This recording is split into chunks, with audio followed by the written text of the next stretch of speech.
Morning class. Good morning class. Good morning ma'am. तो बच्चों, आज हम आपके सामने कुछ प्रश्न रखना चाह रहे हैं जिनके आंसर आप लोगों को ही देने हैं। तो आप ये बताइए कि मनुष्य को जीने के लिए कौन कौन सी चीजों की आवश्यकता होती है? भोजन, पानी और वायु। हाँ, सही बताया आपने। भोजन, पानी और वायु मनुष्य को जीने के लिए सबसे महत्वपूर्ण चीजें हैं। ये जो मनुष्य के जीवन में बहुत महत्वपूर्ण भूमिका निभाती हैं। अच्छा, दूसरा क्वेश्चन ये है कि वायु का उपयोग मनुष्य किस लिए करता है? सांस लेने के लिए। ओके, बहुत सही, गुड। जो है मनुष्य वायु का उपयोग सांस लेने के लिए ही करता है। अच्छा, जो सांस के लिए जिस गैस का प्रयोग किया जाता है वो गैस कौन सी है? ऑक्सीजन। Oxygen, very good. सांस लेने के लिए ऑक्सीजन गैस का ही प्रयोग करते हैं।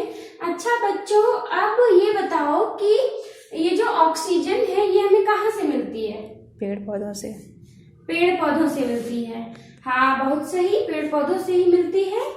अच्छा बच्चों, अब ये बताओ, पेड़ पौधों से जुड़ी कोई कविता सुनाओ। नहीं आ रही? कोई बात नहीं, तो हम आज आपको यही पढ़ाएंगे। आज हम आपको यही पढ़ाएंगे, पेड़ों के संग बढ़ना सीखो। तो आज का हमारा प्रकरण होगा पेड़ों के संग बढ़ना सीखो। पेड़ों के संग बढ़ना सीखो नामक कविता के जो लेखक हैं वो है सर्वेश्वर दयाल सक्सेना। पेड़ों के संग बढ़ना सीखो नामक कविता के जो रचयिता है वो है सर्वेश्वर दयाल सक्सेना। ठीक है, तो हर कवि का, हर लेखक का कविता या कहानी लिखने के पीछे कोई ना कोई उद्देश्य होता है। ठीक है, तो जो लेखक है इस कहानी के पीछे भी लेखक का उद्देश्य छिपा है। तो इस कविता के माध्यम से जो कवि है उसने पर्यावरण संरक्षण की प्रेरणा दी है। बच्चों, पर्यावरण संरक्षण हमारे जीवन में बहुत उपयोगी है और हमें पर्यावरण संरक्षण की ओर ध्यान देना चाहिए। इसी के माध्यम में कवि ने अपनी कविता लिखी है, पेड़ों के संग बढ़ना सीखो। ठीक है, तो आज हम इस कविता का रसास्वादन करेंगे जिसके लेखक हैं सर्वेश्वर दयाल सक्सेना जी। बहुत दिनों से सोच रहा था थोड़ी सी धरती पाऊं, उस धरती में बाग बगीचा जो हो सके लगाऊं। खिले फूल फल चिड़िया बोले, प्यारी खुशबू डोले, ताजी हवा जलाशय में अपना हर अंग भिगोले। ठीक है, तो बच्चों जो कवि है वो चाहता है कि उसे थोड़ी सी, क्या है, वो बहुत दिनों से सोच रहा होता है कि उसे थोड़ी सी धरती मिले। ठीक है, और उस धरती जो उसे वो मिले उस पर वो क्या चाहता है कि वो पेड़ पौधे लगाए, बाग बगीचा सब अपना तैयार करे, पूरा उपवन, पूरा मतलब बगीचा तैयार करे। ठीक है, और उस बगीचे में जो उसने पेड़ पौधे लगाए हैं वो बड़े हों, उन पर फूल खिले और फल लदे, ताकि मतलब चिड़िया जो है वो खा सके और मस्ती से झूम सके। ठीक है, तो फूल फल चिड़िया बोले, प्यारी खुशबू डोले। मतलब उस बगीचे में जब पेड़ पौधे बड़े होंगे तो उनपे पहले फूल खिलेंगे, फिर फल आएंगे, और जब फल आएंगे तो पूरा वातावरण क्या हो जाएगा? हरा भरा हो जाएगा, फूलों से सुगंधित होने लगेगा और पूरा बगीचा क्या होगा? महक जाएगा। ठीक है, और जो प्यारी सी खुशबू है, जो सुगंधित हवा है फूलों की, वो मतलब इधर उधर खूब घूमेगी। ठीक है, ताजी हवा जलाशय में अपना हर अंग भिगोले।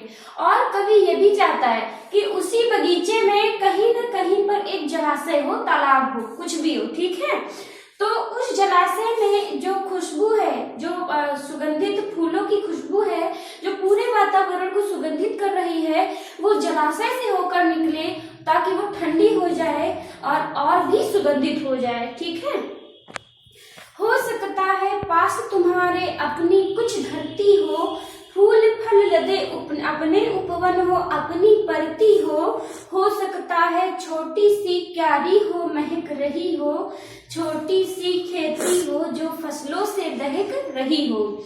यह भी हो सकता है कि तुम्हारे पास कुछ धरती हो जो पड़ती हो, खाली हो, ठीक है, और उसमें फूल फल लदे अपने उपवन हो, मतलब जो कभी अपने आप से पेड़ पौधे लगाता है, ठीक है, तो वो बड़े हो जाते हैं, फूल फल लदे होते हैं, वो उसके अपने उपवन हो, वो उसका अपना बगीचा हो, अपनी परती हो, मतलब अपनी जगह हो, अपनी धरती हो जो खाली पड़ी हो, जिसमें वो बोएगा और फूल फल मतलब लदेंगे, ठीक है। हो सकता है छोटी सी क्यारी हो महक रही हो, और यह भी हो सकता है कि उसी बगीचे में छोटी सी क्यारी हो जो पेड़ पौधों और फूलों से महक रही हो, छोटी सी खेती हो जो फसलों से दहक रही हो, और उसी में वो कवि क्या चाहता है कि छोटी सी खेती जो वो अपने आप से करता है वो खूब अच्छे से लहलहा रही हो, मतलब जो फसल है वो अच्छे से उग रही हो, ठीक है। हो सकता है कहीं शांत चौपाए घूम रहे हों, हो सकता है कहीं सघन में पक्षी झूम रहे हों, और यह भी हो सकता है, कवि सोच रहा होता है, कवि कहता है कि यह भी हो सकता है कि उस बगीचे में हो सकता है कि कहीं पर जानवर अपना पेट भर कर शांति के भाव से इधर उधर घूम रहे हों, भटक रहे हों, ठीक है।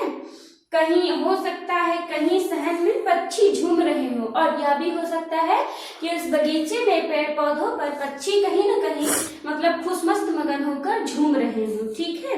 तो विनती है यही, कभी मत उस दुनिया को खोना, पेड़ों को मत कटने देना, चिड़ियों को मत रोना। तो हे प्रभु, हे परमात्मा, मेरी आपसे यह विनती है कि इतने अच्छे उपवन को, इतने अच्छे बगीचों को, इतनी अच्छी धरती को जिस पर जानवर अपना पेट भरकर शांति के भाव से घूम रहे हो, आनंदित हो रहे हो, और जो पशु पक्षी हैं वो झूम रहे हो इधर उधर, तो ऐसे सुंदर वातावरण को कभी भी नष्ट मत होने देना, और पेड़ों को कभी मत कटने देना, और चिड़ियों को भी कभी मत रोने देना, क्योंकि चिड़ियों के जो सपने होते हैं वो पेड़ पौधों पे ही होते हैं।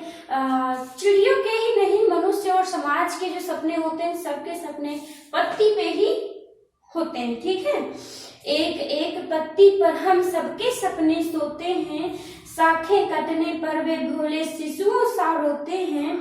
पेड़ों के संग बढ़ना सीखो, पेड़ों के संग हिलना, पेड़ों के संग संग इतराना, पेड़ों के संग हिलना। तो कवि कहना चाहता है कि एक एक पत्ती पर मनुष्य के, बच्चों के, समाज के तथा पर्यावरण के और पशु पक्षियों के सबके सपने होते हैं, सबके अपने अपने सपने होते हैं। और जब शाखें कटती हैं, शाखें मतलब टहनियां, जो पेड़ों की टहनियां होती हैं, वो जब कटते हैं तो वे रोते हैं, वो दिखाई तो नहीं देते पर वो छोटे छोटे बच्चों की तरह बिलखते हैं, रोते हैं, तड़पते हैं, ठीक है। पेड़ों के संग बढ़ना सीखो, पेड़ों के संग हिलना, पेड़ों के संग ही बढ़ना सीखो, और पेड़ों के संग ही हिलना डुलना प्रेम करना सीखो, और पेड़ों के संग ही इतराना भी सीखो, और पेड़ों के संग ही डुलना भी सीखो। बच्चे और पेड़ दुनिया को हरा भरा रखते हैं, नहीं समझते जो वे दुष्कर्मों का फल चखते हैं। आज सभ्यता वैसी बन पेड़ों को काट रही है, जहर फेफड़ों में भर इंसानों को बांट रही है। तो बच्चों, कवि कहता है कि जो लोग इस खूबसूरत वातावरण को नष्ट करते हैं, जो वो इसका महत्व नहीं समझते, पेड़ पौधों का जीवन में क्या महत्व है, ऑक्सीजन का जीवन में क्या महत्व है, वो ये नहीं समझते, वो इन चीजों से अनजान होकर पेड़ों को काटते हैं, तो वे जो है वे कभी भी खुश नहीं रहते, वो मतलब इनडायरेक्टली कहीं ना कहीं से वे दुखी रहते हैं।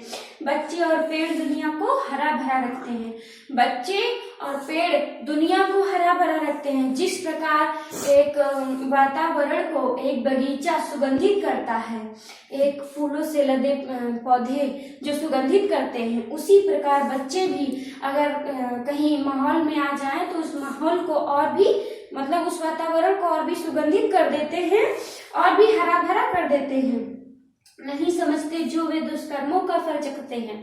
मतलब जो भी इन मतलब पेड़ पौधों की वैल्यू नहीं समझते, पेड़ पौधों की कीमत नहीं समझते, वे लास्ट में क्या होते हैं, अपने दुष्कर्मों का फल स्वयं चखते हैं। उन्हें ऐसी ऐसी बीमारियां हो जाती हैं, अच्छी ऑक्सीजन नहीं मिलने से वो इतना परेशान हो जाते हैं कि वो खुद भी नहीं समझ पाते कि मुझे इतनी परेशानी आई तो आई कहाँ से। ठीक है, क्योंकि उनमें इतनी समझ ही नहीं होती, और अगर समझ होती तो वे बच्चे तो वो पेड़ों को नहीं काटते।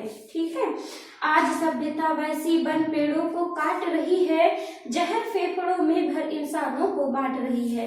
आज सभ्यता वैसी बन गई, खतरनाक बन गई है, जो पेड़ों को काट रही है। आज जहां भी देखो वहां पे पेड़ कट रहे हैं, और शहरों में भी बहुत कम पेड़ पौधे दिखाई देते हैं, क्योंकि हर जगह मनुष्य अपना घर बनाने में लगा हुआ है। ठीक है, वो पेड़ पौधों को काटता जा रहा है और अपने घर बनाया जा रहा है, जिससे जो वातावरण है, देखो शहर का वातावरण कितना प्रदूषित हो गया है। ठीक है, वो इतना प्रदूषित हो गया है कि अक्सर इंसानों के फेफड़े खराब होते जा रहे हैं और उन्हें सांस लेने में दिक्कत हो रही है, और जो लोग सांस लेते भी हैं उन्हें अच्छी ऑक्सीजन की प्राप्ति नहीं हो पाती।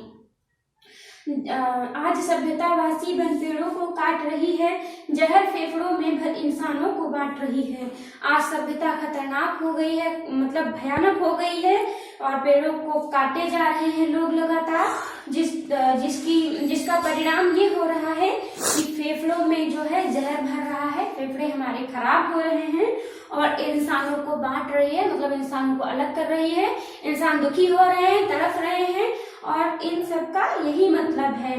तो मतलब सारी बातों की एक बात अगर मिलाकर कहें तो जो कवि है, कवि आजकल पेड़ों की मतलब महत्व, पेड़ों का महत्व समझाता है, और साथ में ये भी कहता है कि पर्यावरण को हमें संरक्षित रखना चाहिए, जिससे आने वाली जो पीढ़ी है वो अच्छी हो सके, उसे समस्या ना हो कोई भी चीज की, उसे सांस लेने में दिक्कत ना हो, उसे मतलब अंदर से कोई दिक्कत ना हो, वो अच्छी हो। ठीक है, तो इस प्रकार जो कवि ने पर्यावरण संरक्षण की प्रेरणा दी है वो दी है। ठीक है, तो बच्चों आप लोगों को पेड़ों के संग बढ़ना सीखो नामक कविता को पढ़ के आना है, और इसे समझकर इसका सार लिखकर लाना है, गृह कार्य। चलो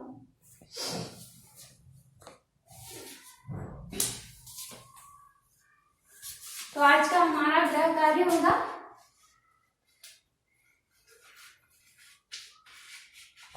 गृह कार्य पेड़ों के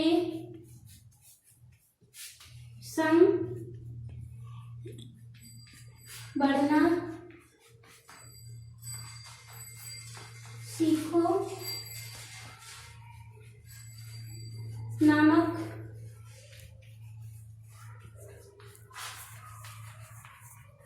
कविता को पढ़ो और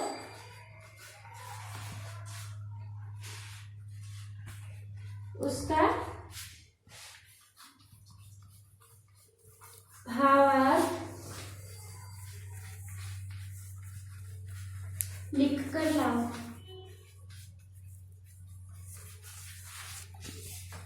धन्यवाद बच्चों।